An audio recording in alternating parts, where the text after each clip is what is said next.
The Hydropower Africa 2009 conference kicks off tomorrow in Johannesburg. The South African Energy Minister Elizabeth Peters believes that the country's economic growth depends on investment in hydroelectricity.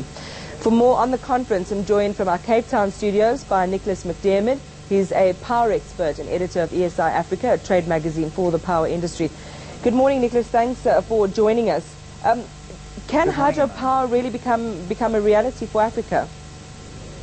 Well, I think Minister Peters is very correct when she's looking at the whole continent. But in context of South Africa, hydropower for us is extremely important, very much in terms of importing power from our neighbours and the Southern African region.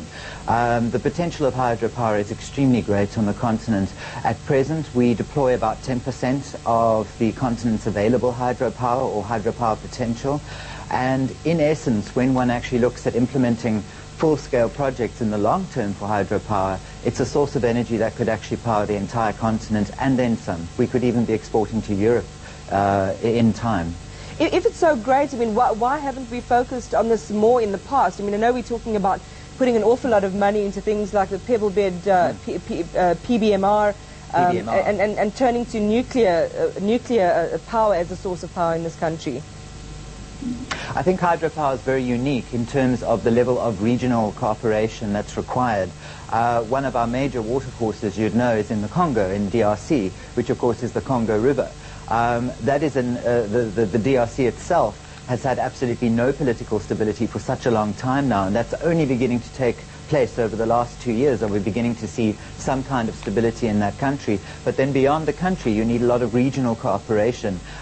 In terms of the DRC, the Inga project in that location, there have been 2 projects running there, but a third project, which is close to coming to fruition, is the Inga 3 project, which has the potential to send electricity north, south, and east, with a generating capacity of 44,000 megawatts. But the reality is that there just hasn't been enough political stability in that country in order to make that feasible. The investment required is great, and the levels of bankability need to be incredibly strong, and the political risk, it just hasn't been able to be mitigated.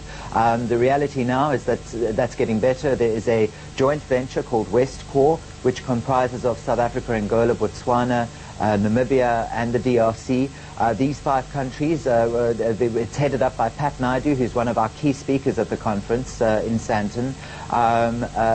He is from Eskom, and as the CEO of that joint venture, he is going to be very focused on looking at how the various risks are being mitigated, but in addition to that, what kind of transmission projects are going to be put in place in order to make that generation of power feasible. Okay, very quickly though, what are some of the risks though, if we decide to go that route? I mean, one would imagine it also costs a great deal of money. These are incredibly expensive projects.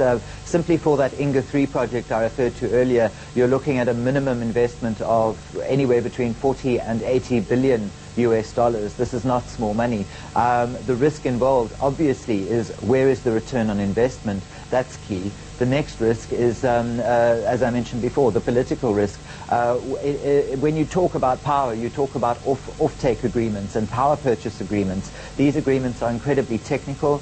They basically guarantee a sale of power either internally within a country or externally to other countries in terms of export. And there are a number of things that need to be in place, and that those guarantees actually are made and are stuck to. And if you're going to have frequent changeover of government, those things are going to put it at risk. Well, we certainly will take a better look at who's speaking at the conference and what are some of the things that come out of it as it kicks off here in Johannesburg tomorrow. But thanks for joining us. That was Nicholas McDiarmid, ESI Africa editor.